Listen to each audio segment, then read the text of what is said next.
salaamaaleykum mbokki internet yi amaat mbégte ñëw jàkkaarloo seen émission Allo la Teranga ànd seeg sama chroniqueur yu xarañ ñi Pierre ma bàyyi la nga nuyu.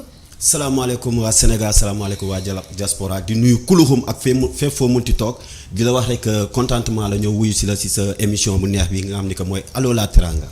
merci Pierre Malama ma bàyyi la nga nuyu. waaw maa ngi lay ziar. di la nuyu bu baax a baax di nuyu waa réew mi ak bitim réew.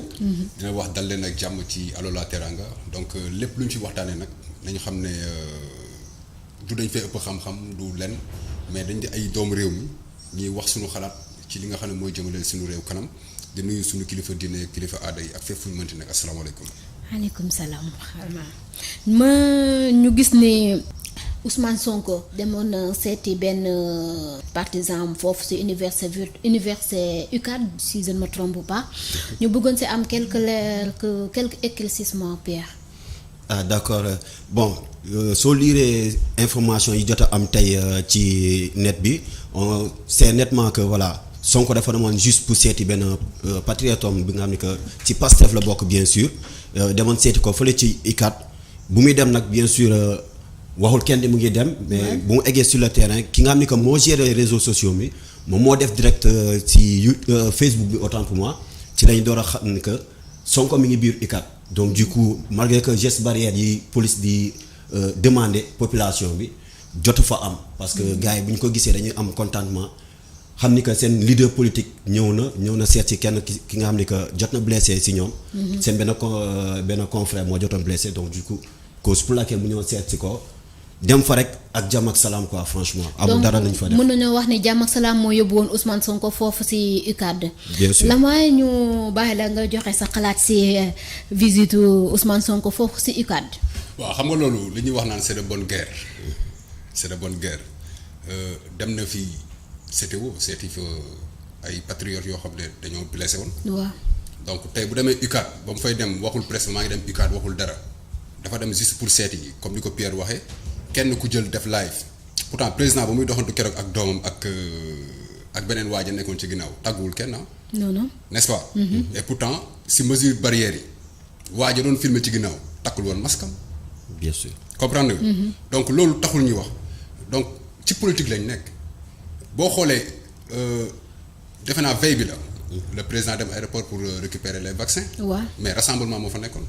dañoo dañoo rassemblé wu ñoom ñëpp ñaata personnes ñoo fa nekkoon ci jël rek ay vaccin. mënuñoo compter ñaata personnes ñoo nekkoon foofu ci aéroport donc le problème du Sonko dafa dem fee pour jëlee ay pour man c'est de bonne guerre rek quoi da ngaa rassemblé wu démb man tam dama koy ñëw def ma xool ndax dara dina ma ci fekk man noonu laa ko jàngatee. te moom dafa demoon juste pour seeti kooku nga xam ne dafa gaañu bu ñu ko jëlee ci même contexte boobu da lay fekk si waat loolu rek. billaay comprendre nga veille bi président beeg ñi mu àndal ñëpp. vaccin ba mu koy jël mënoon na ànd moom président.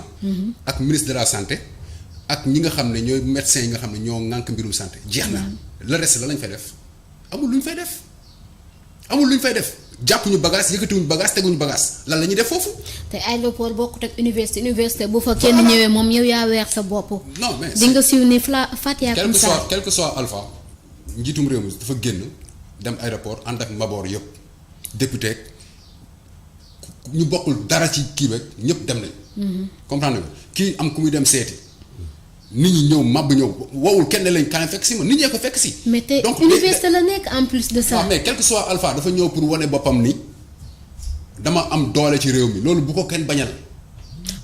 mbër am na fooy toll da ngay natt sa doole. waaw da ngay natt sa kàttan c'est très important maa ngi dégg ci presse bi sax ñu naan Sonko dafa bëgg ñu jàpp ko instant bi non. pour man dafa toll ci natt dooleem c'est très normal parce que 2024 soreetul la. bien sûr soreetul mais ñu des ba léegi ci Ousmane Sonko ngeen gis ak affaire viol bi ñu ko jiiñ instant bii nii ba xam du entaché carrière politique am. bon man gisuma loolu. parce que Sénégal lañ nekk. Sénégal bu déggee viol rek quel que soit Alpha pour man amul lu muy yàq c'est benn affaire rek moo ci nekk. mooy fi la giiru dundam dinañ ne moom lañ fi ji ñoom. moom man jusqu'à preuve du contraire man du ma mës a gëm ni Ousmane Sonko dafa violé booy bi parce que du moment où démb rek yaa ngi dégg gel bi naan la Sonko dafa ma doon imposer pour ma dem jënd pilule waaw léegi nañ waxante dëgg ki lay violé. est-ce que dina la imposer pour nga dem di jëli ay. nañ waxante dëgg soit gel bi mooy li ñuy wax quoi moo tax après doo mën a weddi complot bi gars yi di wax doo ko mën weddi fenn femme bi ñaata fa aji xaw ma. Adji Sarr ñaata yoon la wax ay daf ma forcé daf ma xoj dafa yoroon fetel waa léegi ki yor fetel ak yooyu war laa yónni nga dem jënd pilule. loolu est-ce que yéen a maanaa aussi. benn cas bu bizarre la daal en tout cas cas bu bizarre la si seen affaire boobu. te boo déggee deuxième message bi lu muy wax Adji Sarr daf ma proposé 100 000 francs.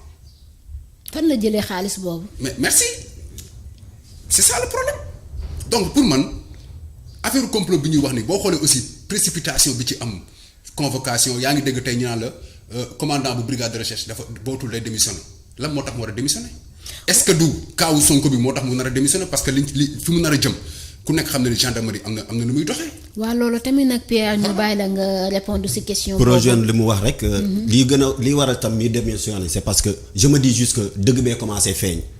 lépp lu laxasoo ci ginnaaw su commencé feeñ ñi ko mbubboo yëpp dañuy commencé rocceeku parce que éclatement su amee un jour éclatement su amee ñoo ñëpp gars yi dinañ leen weddi déjà Adji Sarr soo xoolee lii rek ñoom c'est je me dis juste que dañu nekk di comploter pour mun ko écarter ci 2024 bi dañ ko bëgg a écarter carrément ci 2024 bi donc comme Sonko nu mu ko musee wax benn jour nee na carrément di ngeen fi dégg lu ne sauf Sonko biir na donc déjà benn ngi ni benn kaa ngi ni moom kay ba muy wax loolu da ngay eggal wax bi parce que si teranga bi sax la génnee nee na dinañ ko jiiñ sax dafa ëmb ba pare génnee ko wasin bi génneel ko liir bu tooy xet c'est-à-dire lépp si wujje politique bi la daal. non mais attends pour man jarul ko quoi parce que da ngay toog fii tey te leneen li aussi da ngeen di am lu ñuy fàtte tuuti avant mbirum Adji Sarr bi di ñëw. Sonko ñaata weer la toog kenn déggu ko.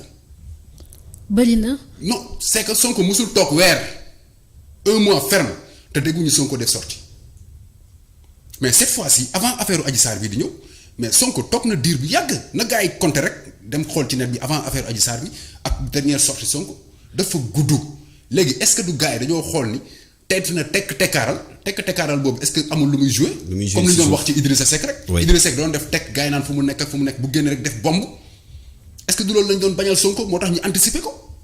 ndaamal Kajoor daal pour def buzz si moom la fekk bu baax. voilà Pierre ñu des ba léegi si Ousmane Sonko ñu bëggoon xam ba xam viol bi ñu ko jiiñ nekkul benn moyen pour éliminer ko si wujje politique gi. bon je me dis juste que loolu tamit war na ci bokk parce que déjà moom rek moo fi doon benn opposant bi nga xam ni que taxaw na opposant bi nga xam ni que moo fi gën a dëgër pour mun wàccee Macky donc tey suñ ko jiiñee lii nii donc ñaan ma ko yàlla quoi fekkee gars yi li ñuy wax jot na am jotul am yooyu noonu fekkee jot na dugg prison ñaan ma ko yàlla te xam naa ni du fa mës a dugg si sama gëm-gëm bien sûr donc su waxee ba dugg rek loolu mooy ñu ñàkk nañ ki nga xam ni que moo ñu war a mën a relever Sénégal 2024 parce que fekkee moom bokku ci actuellement fekkee bokku si képp ki nga xam ni que war nga ñëw Macky dalee duma yu neex Macky Sall dafa ragal Sonko ba bii peero ragal bi nga xam ni que moo waral tey ñoom ñi def seen complot bi nii pour mun ko éliminer carrément loolu moo nekkoon sama jàngat ci loolu quoi franchement. waaw Lama ñu bàyyi la nga woo. mais xam nga la mooy sa problème mooy est-ce que président Macky Sall dafa war a présenter en 2024. c'est ça la vraie question. loolu mooy wax ji quoi c'est-à-dire day bañ am ku mu xëccoo la ku mu nangamal ak ku mu nangam est-ce que président de la République dafa représenter wu 2024. du moment où am na ñaari mandat c'est-à-dire du affaire de constitution dañ jël papier ñu teg ko ne ñu teg rek affaire nit dañ ne ñaari mandat président defu fi ñaari mandat bii du deuxième mandat. waaye bi mooy deuxième mandat mais bi mooy deuxième mandat. depuis 2012. quel que soit alpha comprendre nga donc pour man amul lu ñuy war a wax naan. day dem 2024 day bañ ku giddërante ak moom mbagg c'est pas ça problème bi mooy moom ci boppam en âme et conscience xam na ni def na ñaari mandat quel que soit mooy na jël démissionné ci kiw partem mu jël partem ñi teg fa keneen koo xam ne moom mooy demal APR mais moom mu bañ a présenté wu beneen bi mooy Ousmane Sonko qu'on le veuille ou non réew day am opposant mais mënoo jël opposant yépp nga tëj leen ci kaso wala intimider leen benn affaire tey nga dem assemblée nationale ñi lali ay kii yoon immunité parlementaire am pour lan. pour mën a satal dalam. mais attends. man loolu laa gis. bu ñu dindee immunité parlementaire. non sérieusement amul sens man gisuma ci benn sens. xam nga la moo tax amul sens ay projet de loi yoo xam ne ñu amal lañ njëriñ askan ñoo nekk assemblée nationale di nelaw duñ ci wax duñ ko lijjanti tout récemment maa ngi ci doon wax benn émission ma ne tey xool leen kaso bi nu mu feese tey nga yaakaar ni amul projet de loi bu ñu war a mën a dugal biir assemblée nationale. pour ñu xool les longues détentions ak ainsi de suite ak ñi nga xam ne dañu leen di tëj après bàyyi leen ne leen defoo leen dara te dara benn ndàmpaay du leen ci fekk loolu ay projet de loi la yu war a mën a ñëw dugg. xaw ma am na ko fi duggaloon projet de loi ci affaire góor jigéen ñi pour que ñu clarifier ko mu leer benn yoon ndax acte contre nature la ñu wax wala lan la ñu wax mu dugal projet de loi boo xam day clarifier loolu yëpp mu leer nañ projet de loi bu fan la mujjee. projet de loi yu bëri ñu ngi assemblée nationale kenn précipité wu ko mais affaire Ousmane Sonko bi jóge ci benn masseuse nañ ma baal ci masseuse yi quoi ak ñi ma ko war a wax nag mais masseuse yi bëri du ñu ay jigéen yu baax qu'on le veuille ou non gis nga li ñuy woowee caga. li ñuy woowee caga def ci bëri ci ñoom c'est que man dama cee def reportage boobu maa ngi Rewmi FM da nga leen di woo téléphone nga ne leen maase laa bëgg ak lii ak lii ak lii ak lii mais ñoom dañ naan la lii ak lii ak lii lay demee. ñu si bëri ci ñoom ay jàgg lañ nañ ma baal ci kàddu bi comprendre nga. mais tey am na si ñoo xam ne dañ koy jël professionnellement man. waaye mënuñoo jël ñëpp boole leen. si benn saako bi. mais am na ñu si bëri laa la wax ñu si bëri. ay comme li ñuy waxee bar clandestin. waaw foofu lieu de pute la clandestinement ay masseuse dañ koy def dañ lay woon naa la dama ci net bi. est-ce que mos nga gis masseuse bu def benn publication ci net bi te deful warewul tenue bu indécent bu solul nuisette la sol bu solul nuisette wane na ay taat mais attends fan lañ jëm léegi kooku moo jug ñoo jug ak témoignage yi nga gis yëpp ci moom ba ci seen waa kër léegi kooku moo war a mën a yëkkati benn immunité parlementaire u député boo xam ne dafa amal njëriñ askan bi. moo jaara laaj instant bi fi ñu toll nii ci Sénégal. comprendre nga affaire bi dem na assemblée. procureur dem ba ci biir mu ne la contre X. ba tey gars yi continuer ci naan dañuy dindi. immunité man dama ne parlementaire qu'est-ce que Ousmane Sonko dérange ci régime bi. voilà léegi nag lan lay déranger aussi tey mën nañ dindi immunité parlementaire ama ñu dem yóbbu ko ci attekaay mu am dëgg léegi dootul nekk député est-ce que dafay dellu est-ce que day bu ñu dindee kii yoon tey. ñu dem atte ko léegi setal ko léegi nag carrément deful léegi moom dootul nekk député léegi assemblée nationale lan la ñuy waajal biir assemblée nationale loo xam ne bëgguñu Ousmane Sonko fekkee ko bien sûr. c'est ça loolu yëpp dañ ko war a saytu xool ko. moo jëlaat instant bi ñu des ba léegi ci nguur gi ñu gis ne ci fan yi néew fan yi jàll ni indi nañu vaccin bi ñu commandé woon ñu bëggoon a xam sa xalaat te nee nañ mardi incha allah la ñu commencé vaccin yi sur l'étendue du territoire sénégalais. gis nga affaire vaccin yi mooy li may tàmm di wax rek quoi saa mu ngi koy wax sànq gis nga président 40 moo njëkk am. waay. terre bi daw ni moo njëkk am carte rapido bi. moo ko njëkk am. carte am moom génn bu yàgg. ak famille. passeport mooy njëkk am lépp mooy njëkk am léegi moom dañ njëkk a vacciné wu. ba corona commencé tamit moo wane. man personnellement man pour ma du rek mu taxaw ni RTS rek ñi piquer ko non man loolu doy ma de xam nga la ma doy ñu génnee dose bi jël seringue bi jam bés. mën nañoo génnee dose bi. non attends mu nekk ndox ba léegi. c'est que man dafa am loo xam ne man moo dalul suma xel man xam nga la moo dalul suma xel vaccin bi kañ la ñëw y a même pas 2 jours. y a même pas 2 jours waaye mardi. yaa may dégg si je ne me trompe pas. mardi Madagascar seen remède bi. pourtant ñëw na fi remède bi ñëw na fi am déet remède Madagascar bi ñëw na fi. mais sénégalais yu ba yëgul nii remède bi ñëw na fii nii. remède bi xam nga ñëw na fi. ba président déclaré ni ñëw na fi. te ba pare même remède bi sax am na fii nii ci au côté de Oussouye. bi Oussouye fii sax am na. foofu yëpp dafa sori.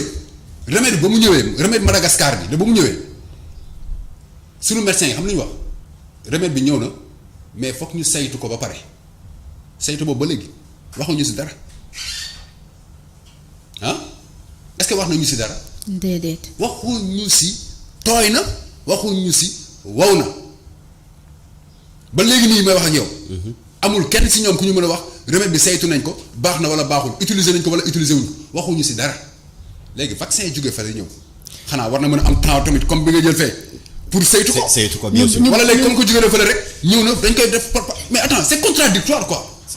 parce que kii tubaab la rek. xam nga soo waxee dañ naan la woy ñun ñi nga xam ne ñoo nekk ci wér-gu-yaram bi. yéen ñi ko xam yéen a ko war a wax mais loolu c'est des faux débats c'est des faux débats jànguñu médecine dëgg la mais am nañu xel pour xalaat remède bi waxuñu si ba tey lii ak lii tey nga ñëw bëgg ñëw forcer ay kii. ay vaccin pour lan remèdes occidentaux la ñuy Mais bëgg a pour forcer lan? instant bii nii Pour Pierre lan? ñu bàyyi la nga joxe sa xalaat ci remède boobu. c'est juste que pour rejoindre moom lu mu wax rek ci wàllu remède bi jógee fële Madagascar fii nii si au niveau de Oussouye fii rek am na fii nii ci biir Casamance am na ba avant moom mu koy dem jëli feneen bu ñu waxee carrément Madagascar am na ko.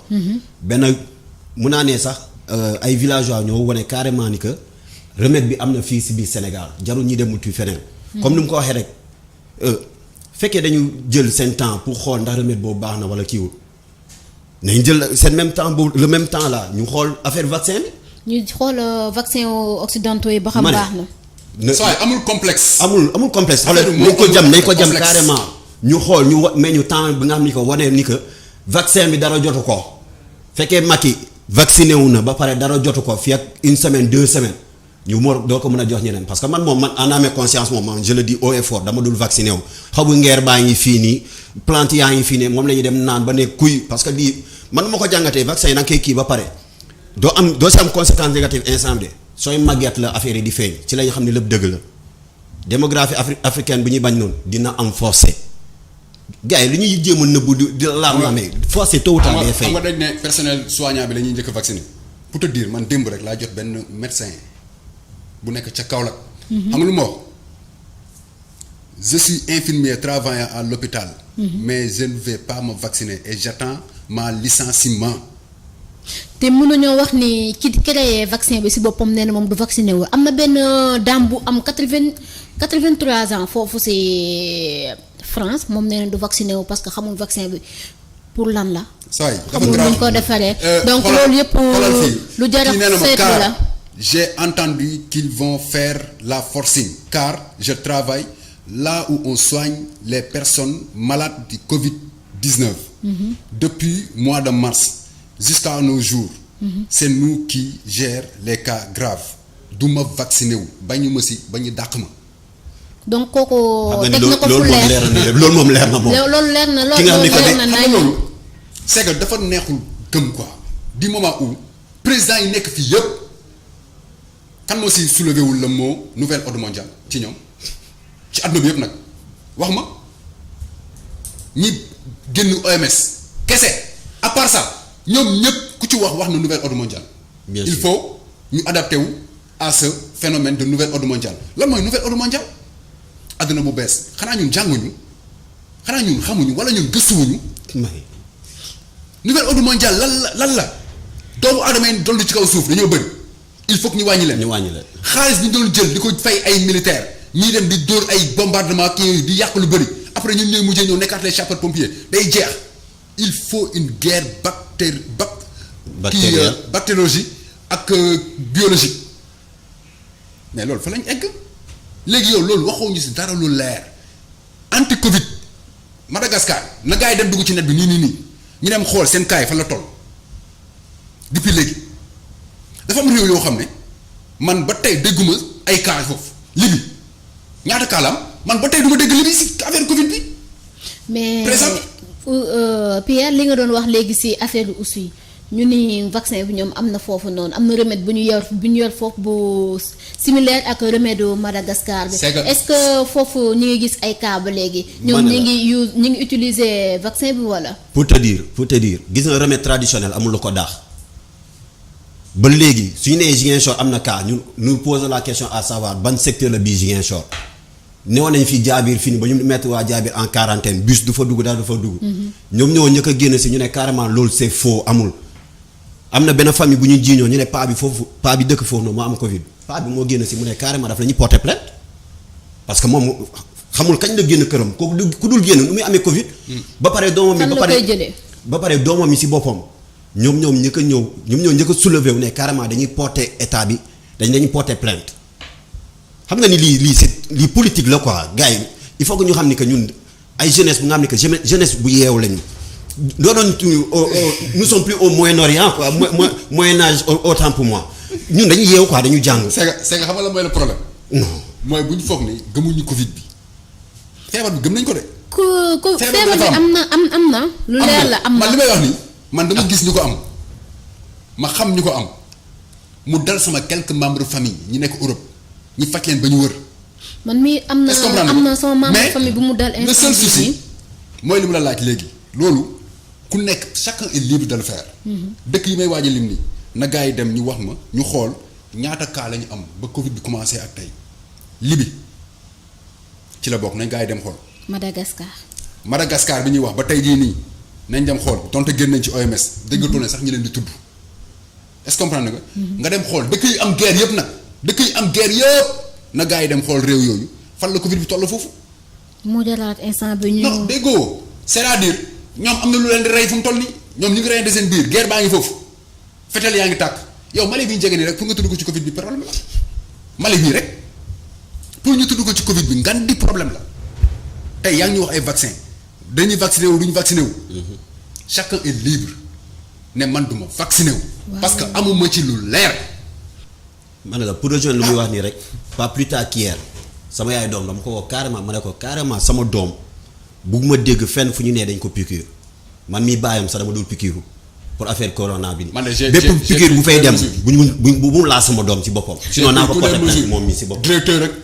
xëy professeur rek ñëpp laa mettre en garde. non leen sama doom bu mu piqûre sama doom nee naa ko bés bu suñ ñëwee seen école naan lañ lay piqûre dawal génn école bi bu kenn piqûre sama doom c'est que bañu ma si ba nga naa ma bul voyager ti bul defati lii yàllaa yor ñëpp comprendre nga mais dafa am yoo xam ne dafa war a yenu maanaa nit boo ko jiitee da nga koy wax li nekk man mënuma taxaw am ay remèdes yu fi ñëw adduna bi ñii bañ ñii nangu Madagascar taxaw ne am na ko muy nekk Afrique yow ñu andil la ko médecins yi xare ñi nekk ci dëkk bi ñu ne ñoom dañ koy saytu boobu ba léegi ñaata weer. presque un an. ñaata weer. ñu ne dañuy saytu garab boobu. vaccin bi ñëw même pas 2 jours ñu ne même pas 10 jours dañ commencé vacciner. c'est quoi ça. même pas une semaine ngay wax ñu ne dañuy commencé. pour vaccin lan bi pour lan fan lañ jëm quoi lan lañ bëgg waxal nit ñi professeur Seydi bi nga xam ne premier Covid bi premier kii bi. première vague bi chaque 2 jours mu def benn kiiwam profilam ci kii bi WhatsApp yeeg TikTok yeeg Facebook bi di def ay sorties di sensibiliser nit ñi di wax ak ñoom deuxième vague bi mu ne cell. duufal nañ ko. am na benn professeur bu fi toog barki Demba Ndiaye ci Sénégal professeur bu mag ci mbirum santé mu ne moom du vacciné wu.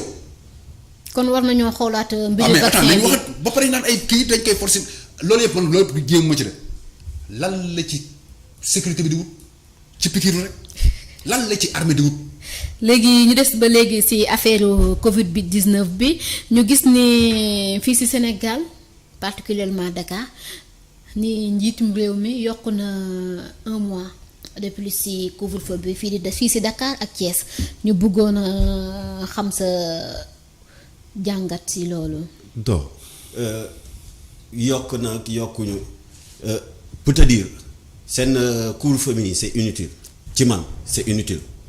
le pourquoi da ngay gis da ngay toog kaw terrasse bi lay toog. di gis même 23h ay nit ñooy dox nii couplé ñuy doxantu loolu nañu waxante deux quoi suñu yokk couvre-feu suñu yokk dans les normes 2 fois la te def na ko 2 fois pourquoi la 3e fois ci li nga xam ne que c'est inutile nañu waxante dëgg quoi man je me dis juste que li ñuy def nii amul bopp ak genn quoi.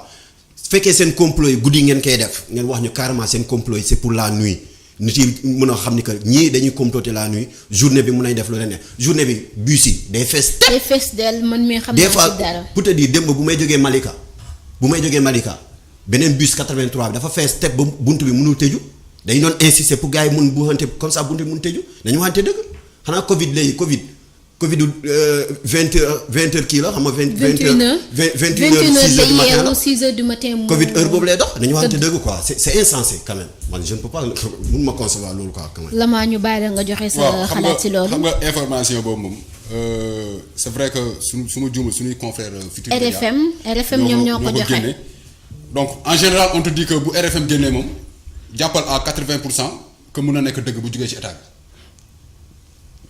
waaw man loolu dama ko seetlu. y a des informations yoo xam ne de taille day jékki-jékki ne sarax biir foofu donc doo comprendre mais jusqu'à preuve du contraire on peut dire que mun na am mais couvre-feu bi ban sens la am bonne question.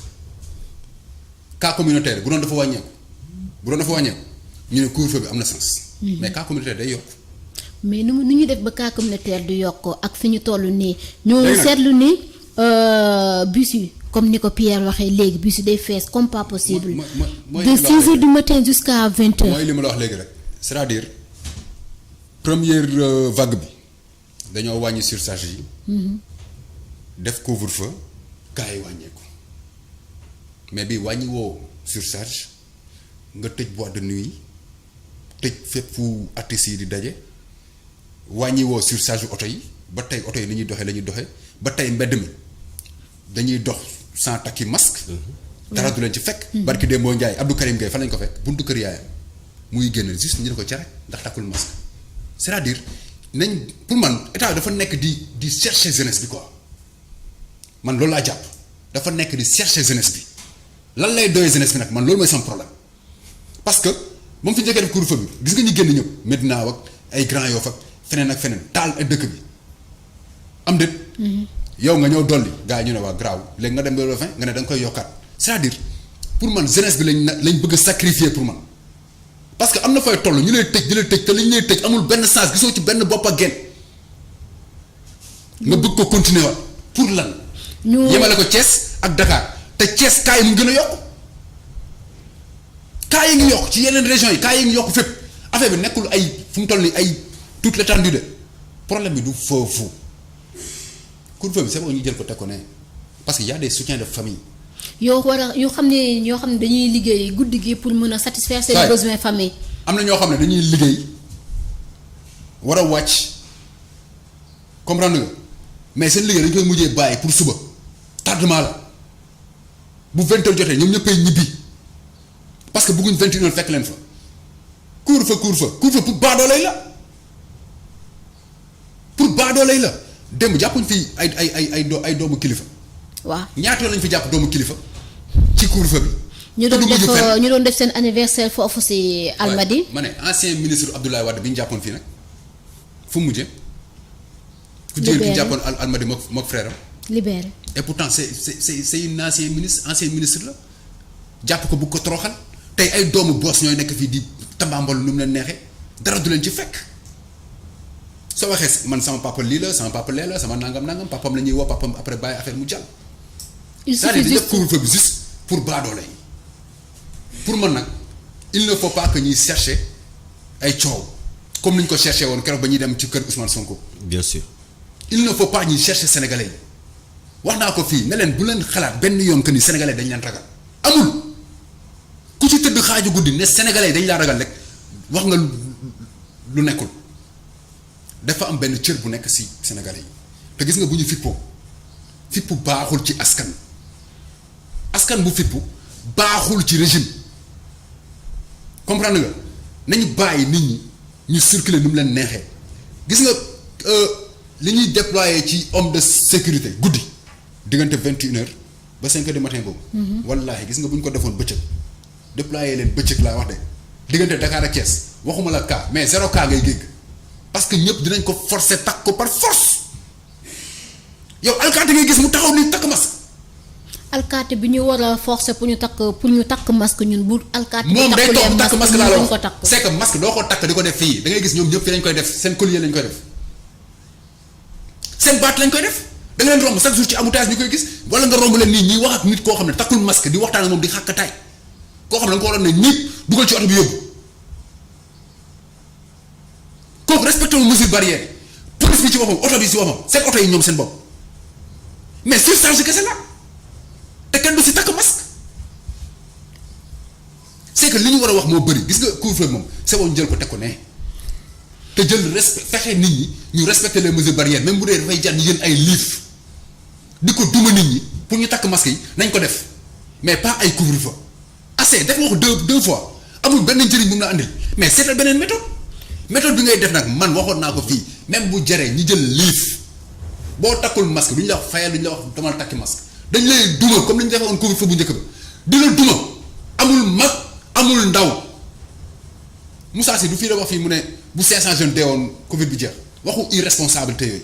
moom moo waroon njëkk a dee si boppam. comprendre nga parce que wax boobu moom dafa jëloon allusion juste que jeunesse bi ñoom du ñu respecté mesures barrières yi paa yeeg maire ñooy respecté mesures barrières demal ci paa yeeg maire ci mbedd bi paa boo ci gis du takk masque paa yi boo jëlee 100 laa la wax 10 ñoo takk masque ñeneen duñu takk masque te yow jeune mënoo taxaw dañ naan da ngaa ñàkk kersa kon état bi lu mu war a def mooy wàccee li muy wàccee ci nombre ci guddi mu wàccee ko bëccëg ñu raafale Dakar ak Thiès ñu xool ndax Covid bi dina wàññeeku du wàññeeku. biir oto yi gars yi du ñu takk masque du pour du collier pour bakket la ak gémmiñ. sama genre gi nga koy wax ñi nga xam ne dañuy jël masque bi teg ko ni seen. c'est que amul sens seen sikkim bi duñ ko yéegal. def nga lu nekk amul sens wàcceel li nga doon wàccee guddi wàccee ko bëccëg nga duma leen ku ci takkul masque dumaal. waaw loolu la de moom léegi ay couvre-feu ñu des ba léegi. Vincent ngi nii des fois mu toog fi war a monter bu fàttee carte de presse fan la jëm léegi day obligé wàcc dem ñibbi par force parce que dafa fàtte carte de presse am. wala léegi ñu des ba léegi ci affaire Covid 19 bi ñu gis ni gars yi ñi ngi génn fii Sénégal dem ci Gambie pour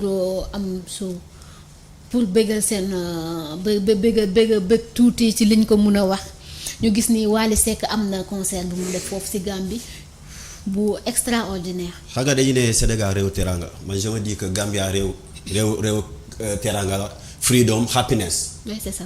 kon su ma mbokki Gambia maa la ñu bëggee di leen sant rek xam nga di leen wax ni seen benn mbokkam moo fi nekk quoi ma jël ko ci olof yi Gambia bi rek di leen wax ni que su fekkee da ngaa seetlu ni que fii ci Sénégal munoo fi am happiness. su ma raka da ngaa ñëw biir Gambia da ngaa am all and free happiness showbiz yi ngay gis noonu ma dellu ci olof Sénégal bi showbiz bi ngay gis mu dem def ko biir Gambia c'est parce que foofu dañu ne carrément amul couvre-feu est-ce que toog nga fi ni ba nga déggaat Gambia nee la kaane fi nga am na temps de cas yi yéeg nañu wala Serekunda wala bu xam nga bundul dañu waxante dëgg quoi donc su demee ba am sañ-sañ dem def ko fa c'est parce que dafa am accord bi nga xam ni que moo jógee présidence biir Gambia.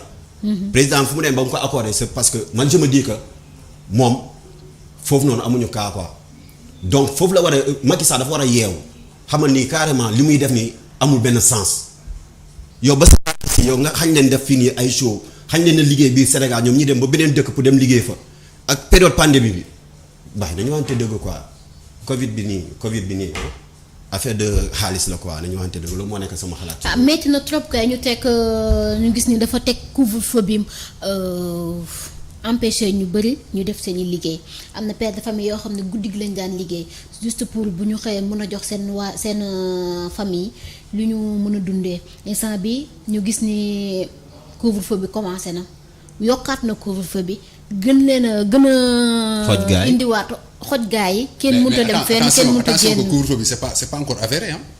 c'est pas encore avéré ce sont des suppositions. Voilà. léegi foofu RFM si je ne me trompe pas RFM ñoom ñoo joxe information boobu noonu. léegi la ñu bàyyi la nga. waaw man tàggatoo côté boobu il faut que ñu xam ni ndax artistes yi dem Gambie di fa jouer. comme Wally moo dem coobare boppam. wala ñoom ñoo ko woo pour mu ñëw jouer loolu aussi c'est très important ñu xam ko. comprendre nga parce que man si li ma jàpp gëm naa ni du Wally Seck mooy ñëw rek pour def fi benn concert biir Gambie. pour man benn contrat la bu mu war a terminer mu dem terminer ci ko quoi. man loolu laa jàpp. léegi ñu bàyyi la nga tàggatoo. waaw di la gërëm di la sant di gërëm mbokku téléspectateurs yi di jégalu nag bu dee dañ fi wax lu ëpp du suñu coobare ndax ay doomu aadama dong lañ lépp lu ñu fi wax nag moo xam ne lu jub la ñu xam ne yàlla suñu borom la et que lépp lu ñu fi wax tamit c'est juste pour njëriñu suñu réew ñun suñu réew rek moo ñu ñor lépp lu ñu fi wax waxuñu faral diw ñun bu ñuy faral Sénégal la ñuy faral te képp ku faral Sénégal dañuy far ak yow ku farul ak Sénégal nag amuñ ci yow benn problème mais tamit doo ñu teg benn problème loolu laay tàggoo di leen gërëm di leen sant salaamaaleykum.